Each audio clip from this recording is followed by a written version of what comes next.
Another one of my favorite films. Ready? Let's do it. Everything here for me is a tip of the hat to somebody I really like. So I always liked Matt Dillon. I thought Matt was a good movie actor. It was so interesting, good looking, but interesting.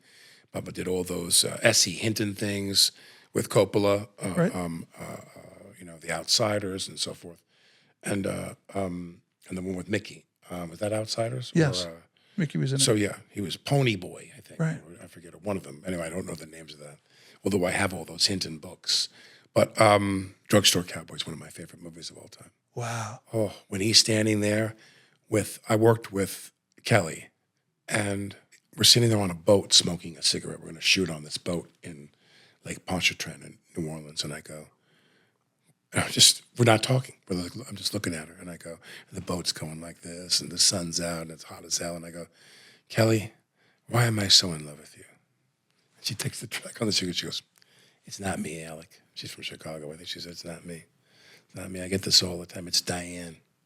It's Diane. You're in love with Diane. You want to know why? Because she's everything a man wants. She's a good partner and stands by you. Every man I know, they're in love with Diane. They think they're in love with me. They're in love with Diane. I was like, oh, that sounds right, actually. Yeah. That's really true. I was in love with Diane.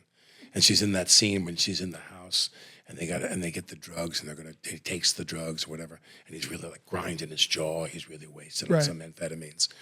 And she looks at him and he goes, Diane, you got to understand. We got to go out again. We got to go hit another pharmacy. We got to go hit another pharmacy because we're hot right now. We're so hot.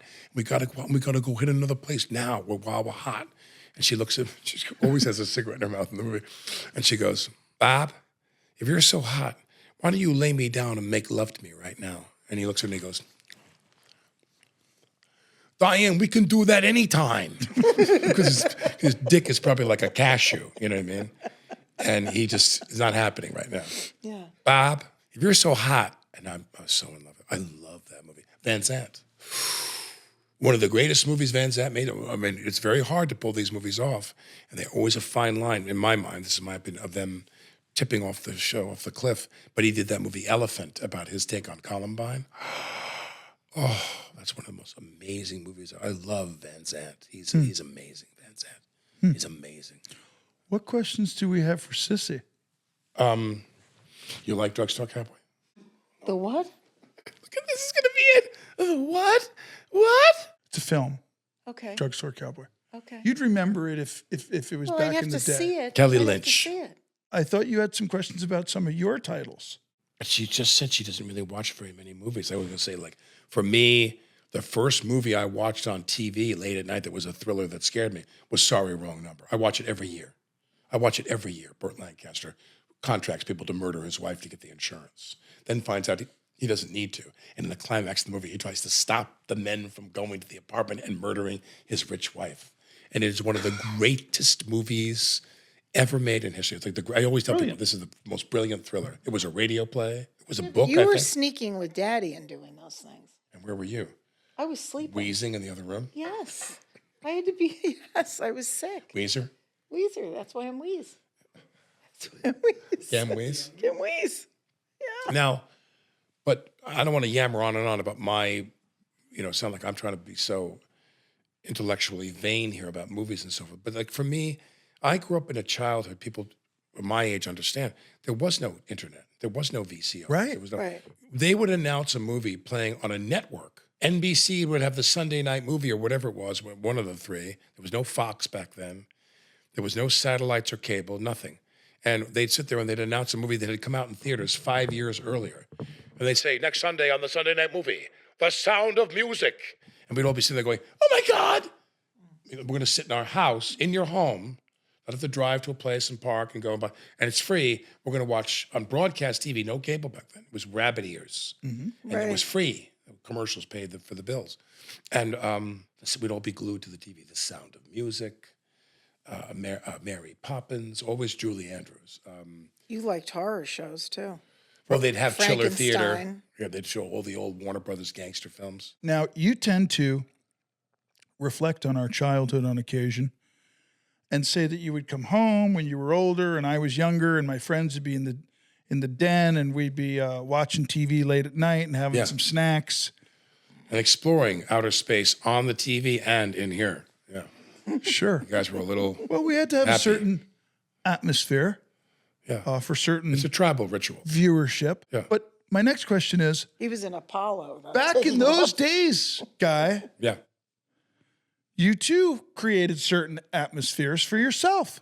Such as. And you watched certain programs yourself. So give me was it Twilight? What was your guilty pleasure? Outer Limits. He liked Is that it? Alfred Your Hitchcock. number No, one. Alfred Hitchcock. There was a Yes. tie. Alfred Remember Hitchcock. back then, I you remember couldn't that. afford to be too choosy. It was like you watched everything. Right. You watched Mr. Ed. You watched Gilligan's Bewitched. Island. You watched all this crap. Game shows. I love game shows. Password. Right. With Alan Ludden. Jeopardy. Yeah. Do you see his name? No, Alan Ludden. And then would be what's my line? And the person would sign in. They wouldn't show him. You'll see his hand on the chalkboard. They'd write Humphrey Bogart, and the audience is going crazy. And Right. they'd sit down, and the panelists were masked. And they'd say, "I take it from the response you were given. You're a star in the world of entertainment. Is that correct?" And he'd go, "Yes." He tried Bogart, would try his best to fake his famous voice. But all those shows, What's My Line, I've Got a Secret, Password, a Match Game, which I ironically wound up doing eventually. What do you call the one Hollywood with Squares. Hollywood Squares? Yeah, that was a big one. Yeah. Paul Lind. Yeah. The best. Paul Lind. I did him to He was myself great. the He was other great. day. Hefty. I did a trash Paul bag Lind liners. impersonation. What did he do? They have him online all the time doing this one. No, that's Oh, that's the other guy. one. That's No, right. Paul Lind was the one Paul like Lind. this. Yeah, he was. But what was the line he'd say? He was great. What did he say? Like always sexual innuendo, and he almost got himself in trouble. But Charles Nelson Riley. Yeah, we did him on SNL. And Charles Nelson Riley. And then, interestingly, I'm going to segue for a second because you were watching something over your shoulder. I saw you watching something. Who's the other comedian you did the movie with you were watching this morning that Daddy loved? Jonathan Winters, Yes. What was that film? The Shadow. He was my uncle. Yes.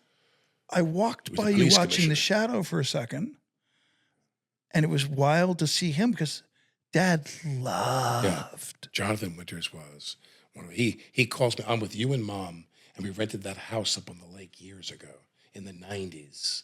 It was the summer of 93, and I was going to go shoot The Shadow that fall. We shot it.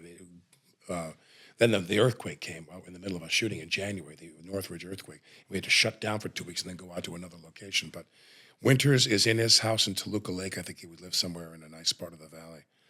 And nice part of the valley. The teeth like that, like Dad.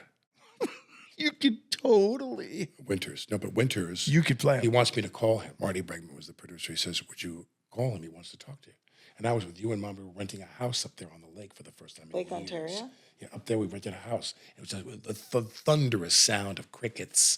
And we're right on the water. I don't remember where we went. We can't ask Mom. She's not here. Right. One of the problems, she's the archivist. But they said he wants to talk to you. I call Winters on the phone. Winters gets on the phone. He says, how are you? Well, I want to ask you a question. That is, in this movie, in this picture, you want me to play the commissioner. Is that right? And I go, yes, you're the police commissioner. He goes, well, you often find in movies that the guy that's the commissioner is kind of an ass. You know what I mean? The water commissioner, the baseball commissioner, the police commissioner. You know what I mean? The guy, when he's a commissioner, he's kind of an ass. You follow me? And I go, so why do you want me to play the commissioner in your movie? And I go, well, no, it's not that at all. You're not an asshole. I said, you're you just show up and everybody's laughing. You're like one of the 5 Legend. funniest men in history. And he's like, well, that's very kind of you to say. And I say, well, no, we want you. I'm a huge fan of yours. I grew up. You know, it's a mad, mad, mad, mad world. My favorite comedy of all time. That's tied. Mad, Mad, Mad, Mad World and The Fortune Cookie with Jack Lemmon and Walter Matthau. The Chinese. What do they know? That's Walter Matthau. So Winters shows up and he plays the part. He plays my uncle. And we were crying. Because he had a recall mechanism. I always tell the same joke. He had a recall mechanism where he couldn't remember his lines because he wasn't great with his lines. He had an assistant there who would prompt him and run with him. And he'd sit there and go to me, he'd go, Lamont, this is in the take. He'd go, Lamont, We got to find this shadow fella. It's bad for Gotham. It's bad for the city. It's bad for the economy. It's bad for everybody.